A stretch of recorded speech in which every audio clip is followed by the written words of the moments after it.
Bugun bu Narizapar videoga olsam ko'pchilik allaqachondagi dedi. Bu videoni men 5-iyun kuni olyapman, lekin o'sha kun qo'ymayman. Ertaga qo'yishim mumkin o'yinimga. Dvorение bo'lganlar через spesbilan ketadi. Ya, spesbilandan kelgan, spesbilandan Ramoy. Mana shu bugungi videomiz reyestr haqida bo'ladi. Reyestrga tushganlar nima qilish kerak, nima sababdan tushyapti? Barcha ma'lumotlarni kuzatib olishlaring mumkin. Videoni faqat sabr bilan oxirigacha ko'rib, keyin savol-javoblar bo'lsa bergan yaxshi. Reyestr aytganda kirib boq sirazi videoni pauza qilib yo chiqib ketib telefon qilib savol bermasdan avval oxirigacha sabr bilan ko'ringlar. Undan tashqari kim Goslugadan уведомлениясini topshirishni bilmasa, metro Kankova 6-liniya 3-vходdan chiqqanda mana shu kassamizga kelsalaring, ekrandagi raqamlarga murojaat qilib, biz уведомлениyangizni Goslugangizdan topshirib beramiz.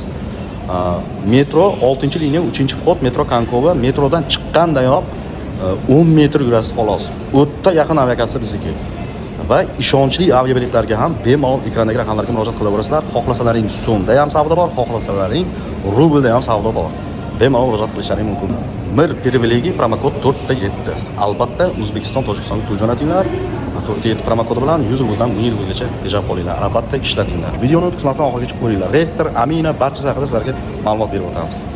Endilikda Rossiyadan O'zbekiston, Tojikiston va Qirg'izistonga katta miqdordagi pul jo'natmalarini juda ham oson yo'l bilan o'tkazish imkoniga egasiz.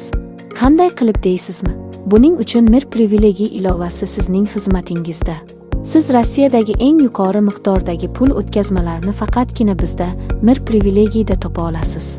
Ha, aytgancha pul o'tkazmalarini amalga oshirish vaqtida 7777 Yo'ldoshbek Karimov promokodidan foydalaning va eng yuqori kurslarga ega bo'lish bilan birgalikda 100 rubldan 1000 rublgacha tejab qoling. Mir privilegiya, biz bilan hammasi oson. Do'stlar, mana shu ushbu bugungi videomizda sizlarga reyestr, ya'ni noqonuniy shaxslar reyestrga tushib qolayotganlar va reyestrga papal bo'layotganlar, bunaqa holat oldini olish uchun nimalar qilish kerak va kimlar bu reyestrdan chiqa oladi va kimlarni betda yurganini yo reyestr ochtiraman deb harakat qilganini foydasi yo'q. Batafsil mana shu video roligimizda sizlarga informatsiya berib o'tamiz. Domodedovdan orqama-orqa ko'p video chiqyapti, nimaiki Domodedovda ishim ko'p tushib qolyapti. O'shaning uchun kelganda bir o'ra sizlarga informatsiya uzatish maqsadida video qilib ketyapmiz. Birinchi kommentariyada bo'ladi akalar, Telegram kanalimiz silkasi ko'k, silkada Yo'ldoshbek aviakassa, ustiga bossangiz Telegramga o'sha perexod qilib o'tadi.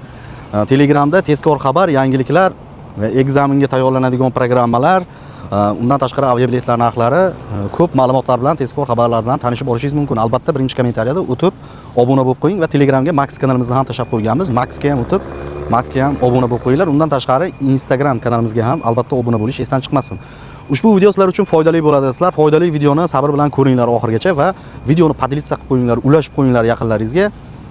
Va kanalimizga obuna bo'lish esdan chiqmasin. Sizlar qo'llab-quvvatlasalaring, sizlar like bossalaring, bu hech qanaqa bizga pul tushishi yo unaqa narsa bo'lmaydi. Faqatgina sizlar bosgan like videoni YouTube tarmoqlarida, lentalarida ko'proq chiqishiga sabab bo'ladi va bundan ko'proq odamlar xabardor bo'ladi.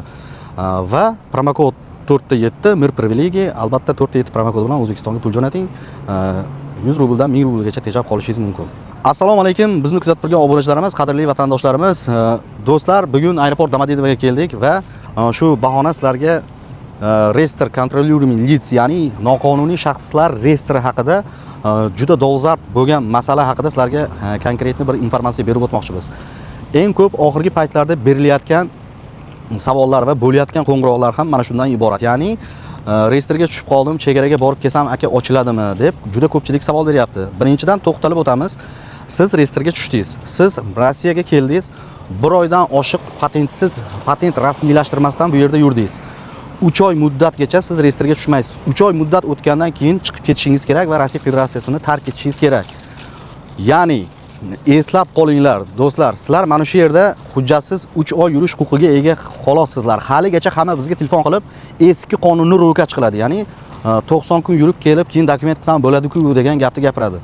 Jon do'stlar, yo'q bo'ldi. U 90 kunlik u yoqda yurib kelish u yo'q bo'lgan. U qonun 90 ga 365 bo'lgan. Ya'ni siz Rossiya Federatsiyasida kirib kelgan kuningizdan boshlab 1 oy ichida patent rasmiylashtirmasdan yurgan bo'lsangiz, xo chastni kelgan bo'lsangiz, xo rabota qilib kelgan bo'lsangiz, 1 oydan oshiq patentsiz rasmiylashtirmasdan hujjatsiz patentsiz yurdingizmi, 3 oy davomida 3 oy bo'lmasdan oldin Rossiya hududini tark etib, o'shandan keyin 365 kun O'zbekiston, Tojikiston hududida yurib, qaydan bo'lsangiz, keyin qaytib kelib siz qaytadan dokumentga topshirib patent rasmiylashtirib olasiz. Ba'zi bir hollarda bo'lishi mumkin, siz bu yerda rabota qilib kelib, bir oydan o'tib ketib, bitta kirdi chiqdi qilib patentga topshirsa, ba'zi birovlarda undan oldingi ularning narusheniyasi bo'lmasa, berib qo'yapti patent, bu ham kam holatda. Bunda sizga hech qaysi yurist javob bera olmaydiki, borib kelsangiz aniq patent olasiz deb sizga hech kim buni konkretdan ayta olmaydi. Nimagaki siz Saqirovaga borib patent topshirganingizda buni MVD ko'rib chiqadi.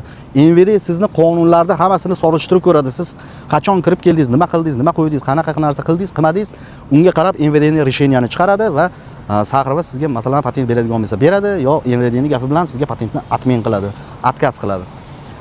Yana ko'pchilik mana yerda hujjatsiz yurgan, o'zi 2 oy, 3 oydan oshiq patentsiz yurgan, reyestrga tushgan, borib kirdi chiqdi qilib kelib patentga topshiraman aka, yo kirdi chiqdi qilib yana 3 oy yursam bo'ladimi deyapti. Endi o'ylab ko'ring, siz 1 oy patent qilmasdan yurganingizdan keyin siz bu yerda chiqib kelib chegaraga u taksilarga ham, boshqasiga ham ishonmanglar akalar. Sizlar 3 oy uje bez patent yurdilaringmi 3 oydan ko'p? 1 oydan ko'pmi bez patent yurdilaringmi? Befoyda borib kelasiz, uzog'i 1 sutkada, uzog'i 1 haftada, uzog'i 15 kunda yana qaytib reyestrga tushasiz. Bu befoyda. Nima uchun? Siz patent rasmiylashtirmasdan o'sha yurib bo'ldingiz. 1 oydan oshiq siz yurib bo'ldingiz. Siz 90 ga 365 qonunini buzib bo'ldingiz. O'shaning uchun sizga patent отказ chiqadi. Yoki reyestrga tushishning yana bir sabablari lokatsiyani to'g'ri bermaslik.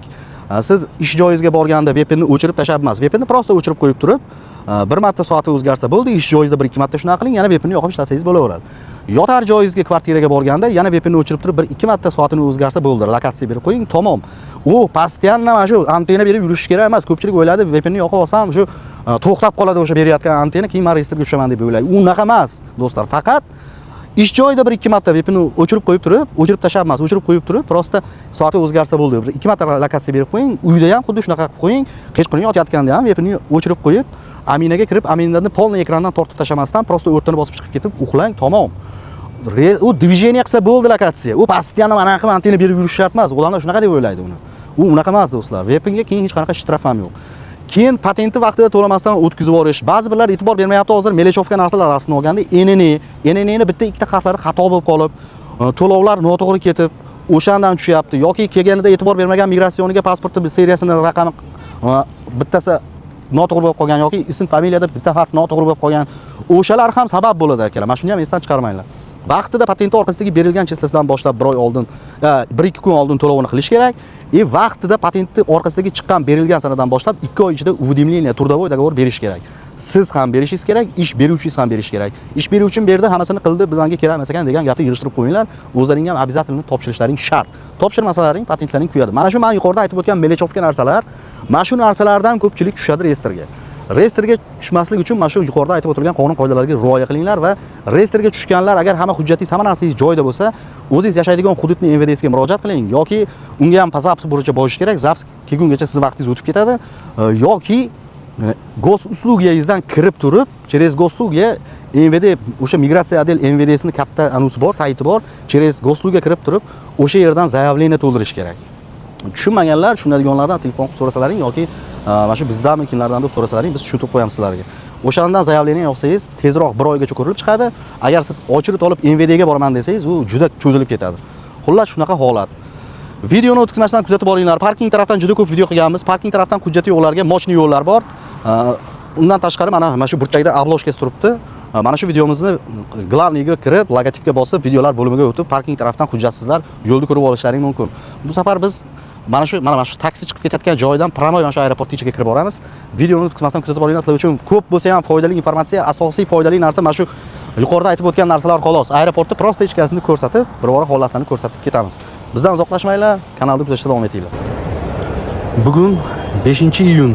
Do'stlar, mana ko'rgan safar videoga olsam ko'pchilik allaqachondagi dedi, 5-iyundagi holat mana. Bu videoni men 5-iyun kuni olyapman, lekin o'sha kun qo'ymayman, ertaga qo'yishim mumkin, yo'inga. Ko'rib turibsizlar. Budvarение bo'lganlar через спецприем ketadi. Ya, spespriondan kelgan, spespriondan promoy. Bittadan kirgizdi. Registratsiyadan o'tkazmasdan promoy olib kelyapti.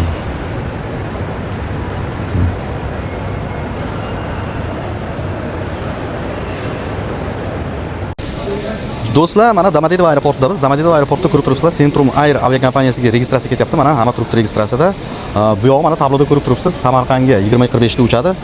8 kilo qo'lga 23 kilo bagaj, 8 kilo qo'lga 32 kilo bagaj. Shundan tashqari plus добавочный bagaj va Centrumning eng arzon narxlarda faqat bizdan olishingiz mumkin. Tem более yaqinda bizni katta dokumentimiz bitadi. Faqat arzon zo'r joylanib Centrumdan faqat bizdan olishlaring mumkin. Ekrandagi raqamlar bemalol murojaat qilaverasizlar. Mana registratsiya ketyapti. Mana tabloda registratsiya hammasi bo'lyapti. Centrumga ko'rsatib qo'ying, bu odamlarning ham ishonchli biletlarni faqat bizdan xarid qilishlaring mumkin. Qirg'izistonlik birodarlarimizga mana ko'rib turibsizlar. 202-stoykadan boshlab nargiza bilan ko'rsatgandim. 195-stoykagacha Domodedovo aeroportida aviatrafik O'shga va Bishkekka uchadigan reyslarga mana shu yerda registratsiya bo'ladi. Mana ko'rib turibsizlar. Mana bu yerda mana O'sh turibdi. Bishkek birdaniga ikkitasiga registratsiya ketyapti. Bishkek bilan O'shga Qirg'iziston Domodedovoda aviatrafik doim 202 dan 196-stoykagacha registratsiya bo'ladi. Mana bu 177, 174 gacha S7 ga ham registratsiya bo'ladi, havo yo'llariga ham registratsiya bo'ladi. Ertalabki kechqurungi reys. Havo yo'llari doim mana shu 177 dan 174 gacha. Mana hozir tablo yondi. Registratsiya почти tugayapti. 23:00 da uchadigan reys bu. Mana bu tarafda 193 dan 189 gacha Uralskiy avialiniya O'zbekiston, Tojikiston, Qirg'izistonga uchadigan reyslarga ham registratsiya bo'ladi. Aeroportda akalarimiz bor, lekin biz ko'rsatgan videomizdagi boshidagi obloshka glavniyda bundan bitta oldin video qilganmiz. Parking tarafdan bezopasniy hujjati yo'qlarga imkon bor kirib ketishga. Hujjati yo'qlar mana shu 177-stoykaning orqasi. Eskalatordan chiqib ketsangiz, Zelyonniy koridor tarafga ancha bezopasniyroq. Tepa ikkinchi qavat Zelyonniy koridor. Zelyonniy koridor mana shu orqamizda passajni talon bilan kirib ketasiz ikkinchi etajda. Mana bu ikkita eskalatordan pastligidan chiqib kelsangiz bo'ladi. Hujjatingiz bo'lmasa, shu mashinadagi obloshkadagi videoni o'tib ko'rsalaring, videolar bo'limiga o'tib parking tarafdan bagaj topshirib qayerdan chiqib ketish kerak, hujjati yo'qlarga bezopasniyroq video qilib ko'rsatganmiz. Ushbu videoni albatta o'tib ko'ringlar. Sog' bo'linglar, salomat bo'linglar. Kelgusi roliklarda sizlar bilan ko'rishguncha o'zlaringizni ehtiyot qilinglar, hujjatlarga mahkam bo'linglar, beparvo bo'lmanglar akalar. Kelgusi roliklarda ko'rishguncha